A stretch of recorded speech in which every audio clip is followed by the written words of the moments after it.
So here we have the BMW 335D M Sport Auto X Drive on a 17 plate. I'm going to show you around the outside of the car first of all, and then we'll jump in and I'll run through some controls on the inside.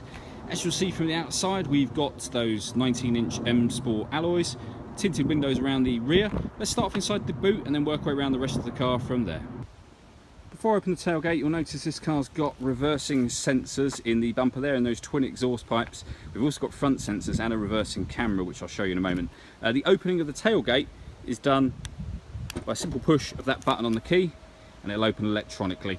And when you approach the boot, you can see obviously there's loads of boot space, and those rear seats will split in 3 separate sections as well.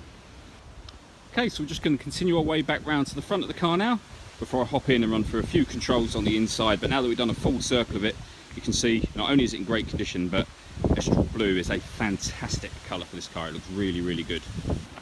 Just briefly before I climb in, I think it's well worth seeing the interior from this exterior point of view. As you can see, we've got full leather seats. They're in fantastic condition. There's plenty to run through on the dashboard, so let's hop in and we'll do that now.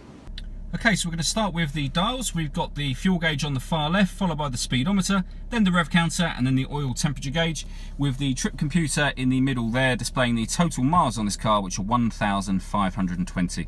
If we push the button on the end of the indicator stalk, it will change that information so that you can have various different fuel economy bits and bobs up there as well. And you'll see just highlighted within the rev counter section, there's the P for park, just to denote what gear the car is currently in. If we back out to the steering wheel, on the left hand side we've got cruise control and speed limiter, and on the right hand side we've got stereo controls as well as voice activation for the phone. So once you want to make once you paired up your phone and you wish to make a phone call, hit that button, ask it to dial someone in your contacts list, and it will do that for you. We can also change gear manually, down and up a gear using those paddles, and that the gear lever itself has a sort of special section that will enable you to do it using the gear lever or those paddles. The phone itself is initially set up on this central screen in the middle here. So this is BMW's professional nav, which means we get the extra wide screen. Everything that you see up there and the movement of the menus that you see happening at the moment is all controlled using the iDrive system, which is down here. So turning this dial will take us through the various options. We can select things to the right, to the left, up or down. So it moves around kind of like a joystick. I'll show you how that works now. So if we want to go to satellite navigation, for example, we twist it until we get to navigation. We push the button down, and you'll see that it'll open up the options for satellite navigation. We can just look at the map should we wish to, and as you can see, it's a really clear, large screen. If I press menu down on the iDrive system, we've got all the other bits here, so we can look at vehicle settings, media, radio, those sorts of things. So in terms of media and radio, this car's got AM, FM and DAB digital radio. You can also listen to music via Bluetooth audio, so you can stream it wirelessly. You've got a CD player, and there's an auxiliary and USB input as well. So there really are a lot of ways of listening to music on this car.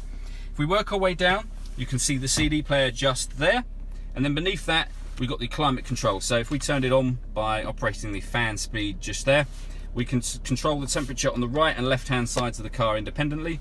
Hit the AC button to turn air conditioning on, or hit auto and it will maintain those temperatures for you. We've also got a heated driver and passenger seat as well just there.